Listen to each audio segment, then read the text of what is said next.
Well, guys, thank you very much one more time to be part of this session.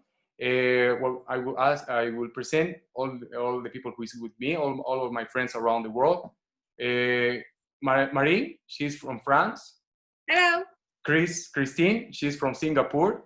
Hi. And Joe, he's from the United States, but right now he's in Germany. Hello. Okay, thank you guys. Thank you so much. Well, first of all, as I told you, this is a meeting to talk about traveling. This kind of sabbatical sabbatical trip. So I want to start this session asking you, how come decide to make this kind of long trip?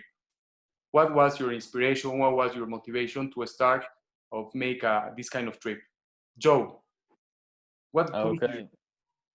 Well, first, I guess you could say I was living in North Dakota, just working. I was just working in another state with knew nobody, and my job, some noise. My job just all of a sudden just cut everything, and I was working in the oil fields. And when oil dropped, everything stopped. I lost my job, and I didn't know what to do. So then I just saw some email saying, "Do you want to work and travel in Australia?" So I just thought, okay, work in Australia. My new job would just be in Australia. So then I left to Australia on a working holiday visa, and I just started working there. And yeah, I mean, I guess I got there looking for a job. I just planned to transfer, just work in another country. But all of a sudden, I met backpackers, and then they were there for the same thing, but they also wanted to travel. So then that's when it first opened my whole eyes into the hostel life, because I didn't even know what really hostels were. So when I got there and I was living with these people also looking for jobs, they're like, nah, just travel first, then we'll start working. And I just joined this new group of friends, and we started just traveling. And yeah, we just started just traveling, and then for 3 months. And then finally we went back, settled down, started working. And then you just get this urge again, you want that back. So then we started just, you know what, let's just buy a car together.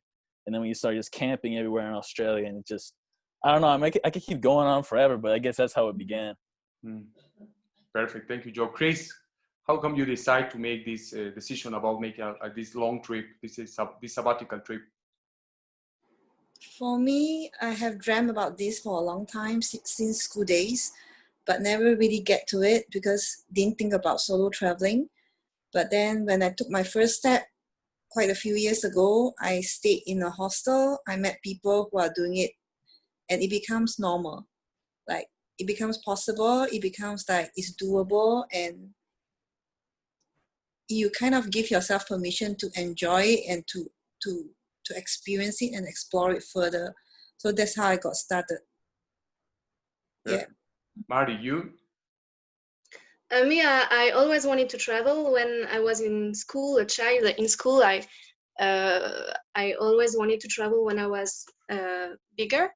And my bigger sister did a lot of travel, like she went in Thailand, in Australia. My best friend was in Korea.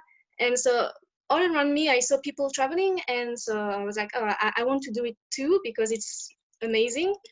And I finished my studies. I started working, and so gaining money. And after some times, I quit my job and I say, okay, I'm going to travel for a long time because it's the time. I need it, and yeah, that's how I left. Perfect. So, what can you tell me? Can you everyone tell me how was this trip, this sabbatical trip? What were the destinies, the countries that you visit in this long trip? Mari, how you started? How was your plan in this sabbatical trip? So I knew that I wanted to go to Latin America and Southeast Asia. So I decided to do half in each destination. And then I didn't know which country to go because I knew nothing about anything. Like everything is good to discover. So I just picked random country at first. I knew my first country was Mexico.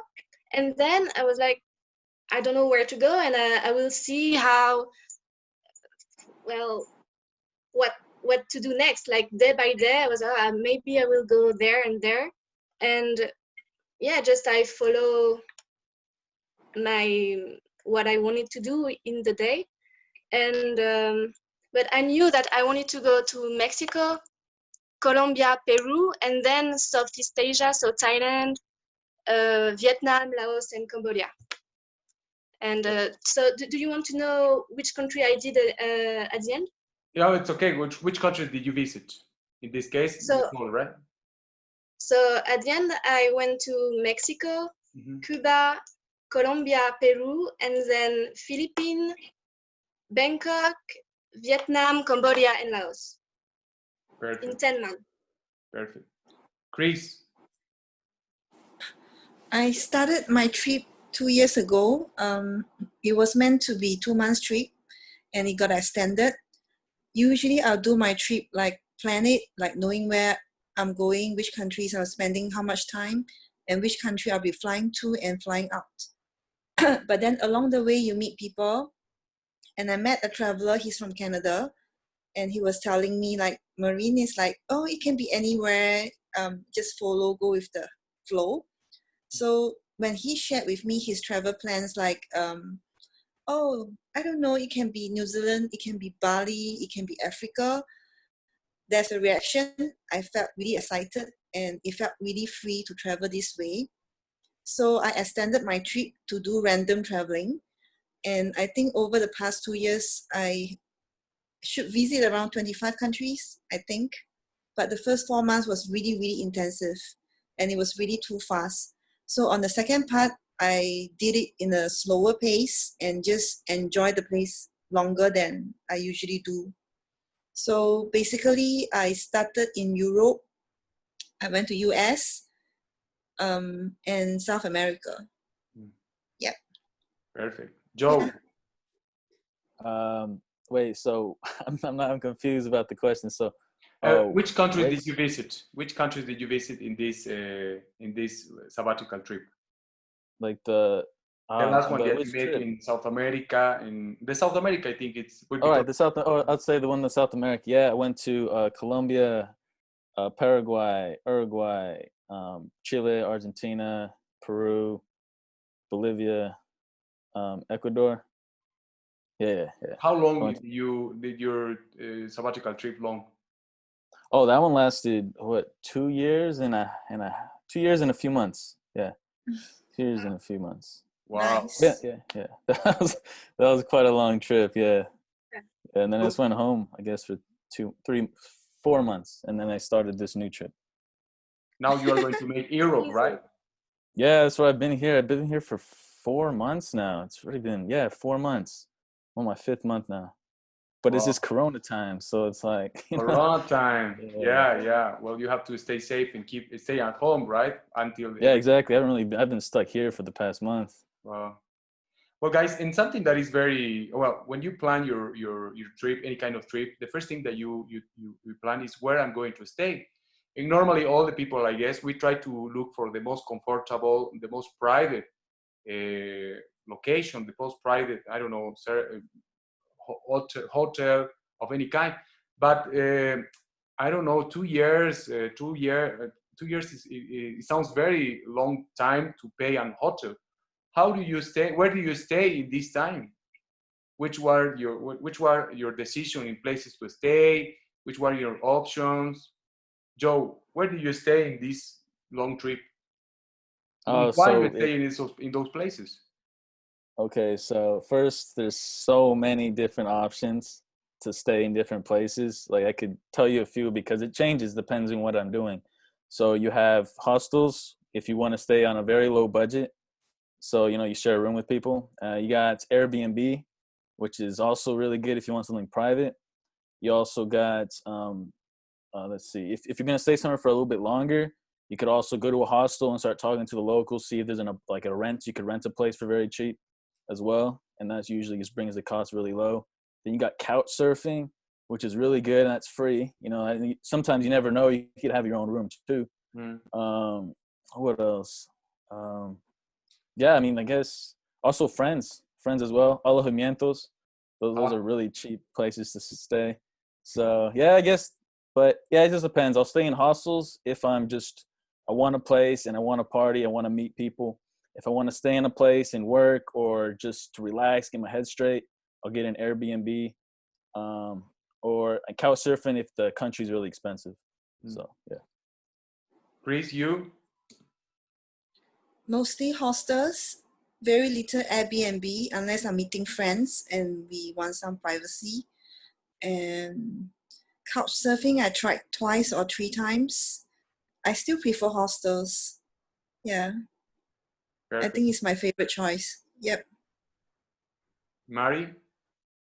Yeah, same like hostel. I didn't try couchsurfing or Airbnb.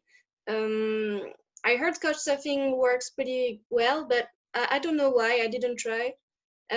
Hostel, there is so many different choices, and you just pick one randomly. And in booking, or you can compare like uh, a lot of people give messages like saying, "Oh, this one is good, this one is not." Like so. And it's like very good. I've been to awesome hostel for really cheap, and there is this so hostel. It's for me it was the best choice. A huge part of the budget of a trip is the food, right? So how do you manage the food in your trip, Mari?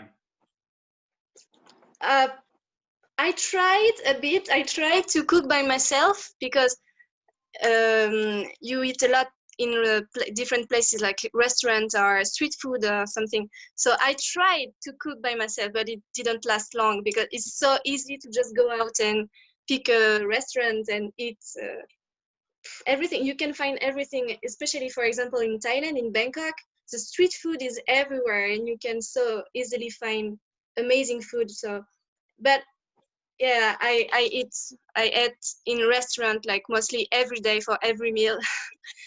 But you can try to cook by yourself if you can find an hostel with a kitchen, and it's pretty easy. There is a lot of hostel like this. You can cook by yourself. Yes.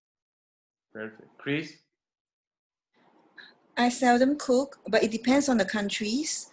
If let's say I'm in Europe, I'll put in a bit more effort to cook because the cost of meals are higher. But when I'm in South America or Asia, if I'm traveling Asia, I won't bother to cook. I will just eat out because it's really fast and cheap. Yeah. And I only cook when I crave for certain food. Yeah, that's when I cook. Yeah. Super. Joe?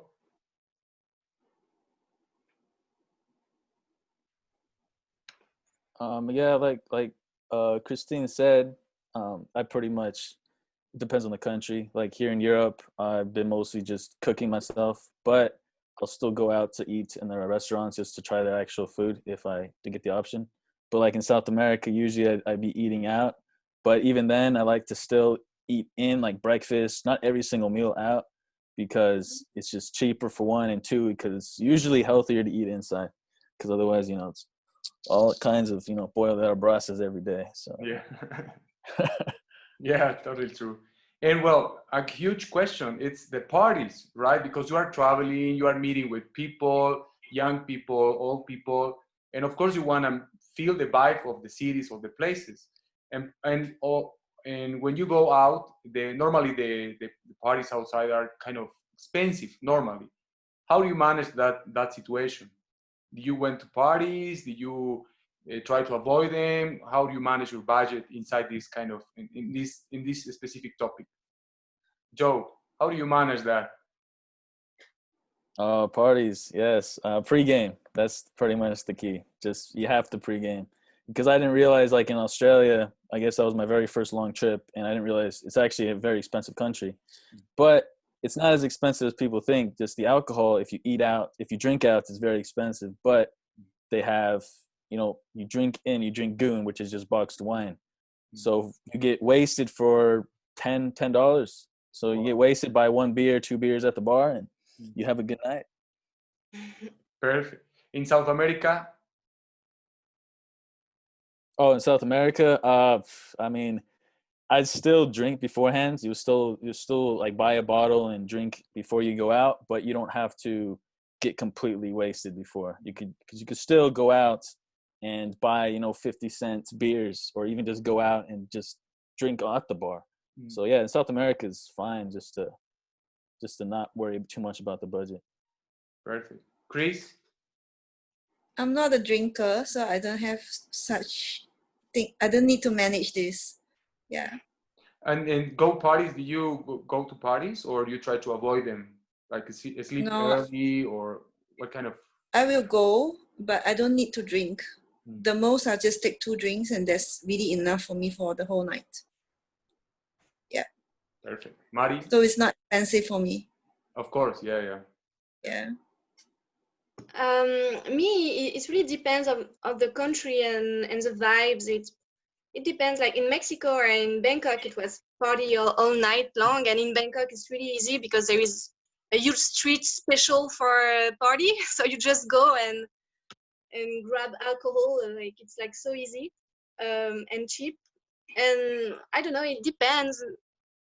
And if you want to really party, you can find party hostel, and they will organize evening, night party and stuff. Um, uh, I did like when I was in Europe in a previous trip. I did a lot of pub crawl. It's organized by my hostel, and they just take us all the group to do like to visit bars, and you follow the group and you drink, and it's like party. So you always find party and a way to have fun everywhere. So, yeah, totally true.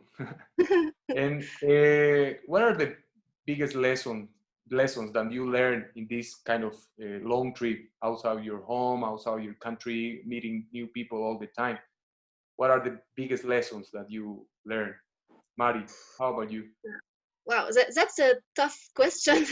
But my trip, I did this trip a lot for self-development, trying to focus on myself. And I don't know, it's like difficult to explain even in French, so in English it's even more complicated. But I learned a lot about myself and about respect me and others, and like everyone is different, but we can love each other the same way, even if we are different from different countries, and a lot of good vibe between people. Perfect. Chris? I agree with Marie. It's a very difficult question, and there's a lot of learnings. Can't really tell what is the biggest, but it is a big opportunity to explore like different people, values, cultures, language, and it gives you different perspective. And I guess at the end of it, every time at the end of my trip, I always feel that in the end, everything is going to be all right. It's like you just go with the flow. Oh, Everything is going to be all right. That's about it. Yeah. and yeah, like you said, like I learned how to be really relaxed about situation, like even if there is a lot of different trouble in the same time, just sorry about that, just oh sorry, just be relaxed and everything's gonna be all right. And Yeah. yeah, no need to be anxious or nervous or something like that. Like just Yeah. be Things okay. will just work out. Yeah, Yeah. you find a way. Yeah. Joe? Yeah, I think pretty much that's what I was thinking as well. Just don't plan. I mean, I guess, yeah, that's pretty much, I guess one thing I learned is just plan as little as possible, but still have a bigger plan. So, because you never really know who you're gonna meet, or how long you actually like a place, or you like the culture, or you like the food. So, because you don't really know how long anything's really gonna actually take. So just plan little as possible. I guess that's one of the lessons I learned in anything, but still have a bigger plan so you're not just stuck in one place. Perfect. And one tip, one advice that you will give to any person who is thinking to do the same that you do, but they don't feel the push, they don't feel the impulse to do it. What will be the advice that you give to this kind of person that is thinking to do this sabbatical trip? Joe. Um, I say just do it. I guess you could say just just Same. don't think about it too much. You see a place, book a hostel, and just go. I mean, just the first 3 days, just to get yourself settled. But the biggest part is actually just doing it. The biggest part is actually just getting up and booking the flight and actually getting on the flight and just the first day. That's probably the hardest part. Once you're there, everything just happens. So just let it just happen. Perfect. Chris? Yeah, I agree with Joe. Book the flight. That was the first thing that I did.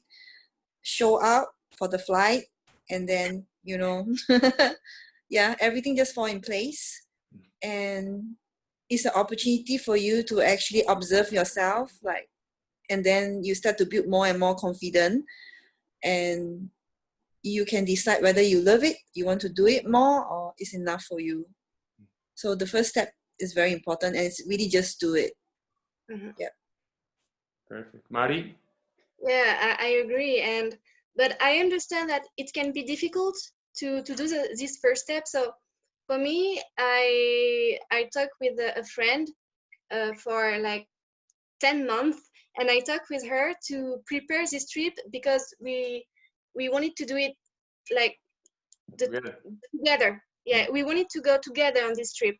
And so we prepared together the stuff, and we booked the flight ticket together, and we left together. And after 10 days, we split because we didn't end up well, like You the didn't have a relation. be all day long with the same person. It wasn't good.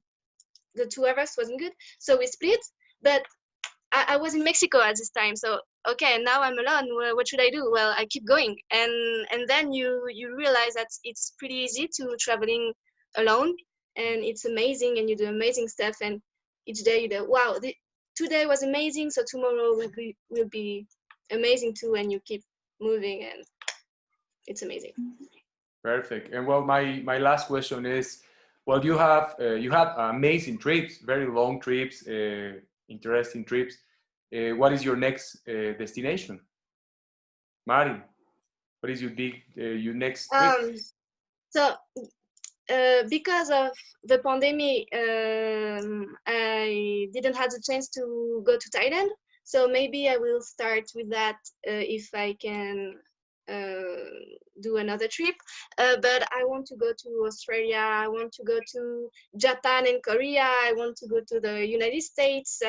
I want to go back to Mexico because I really love this place. So I have so many different choices. I don't know. I will see in the future, but I definitely want to travel again. Perfect. Chris? For me, I'm thinking Africa, but I feel that it's more on impulses. I'm now traveling on impulses. So when something just strike me, I just feel like I'm very drawn to it, then I will just go to that country. So I have no idea. Yeah. Perfect. And Joe, you're already there, I think. Yeah, but I'm in a kind of a tricky situation because just right now I have to leave this place in a week. So I have 1 week because I'm staying at a friend's right now, and I've been here for about 5 weeks. Wow. And his sister's coming over, and she's gonna be taking over my room. So now I have to leave. So in 1 week, I don't know where I'll be. I'm thinking about just booking a flight to Portugal and figure out a way how to enter the country because I'm still in the Schengen. But there's, all the borders have weird things going on. And I have until June 26th because I got a visa extension to find a new country that will let me in. So maybe the UK, maybe Africa, maybe Asia. I don't know. June 26th is still, pretty You far. have more time to think about it. Yeah, exactly. Well, thank you very much. It was amazing to talk with all of you. I'm sure that all these ideas, this lesson that you share with me, with all the people who is listening, will be very helpful for them. Okay, I'm so thankful for with all of you to take the time, the space, and in your different times, right? So thank you very much. Have a great weekend, and well, enjoy the house, the home, I guess. Yeah. Thank you. Okay, thank you very much. I'm going to. Thank you. And Thank thank you very you. much. Thank you, Bye. Joel. Thank Yeah, you, Marine. Thank you, Chris. yeah, Take care. Claudia, it's good to Bye bye. Bye. See you. Good night.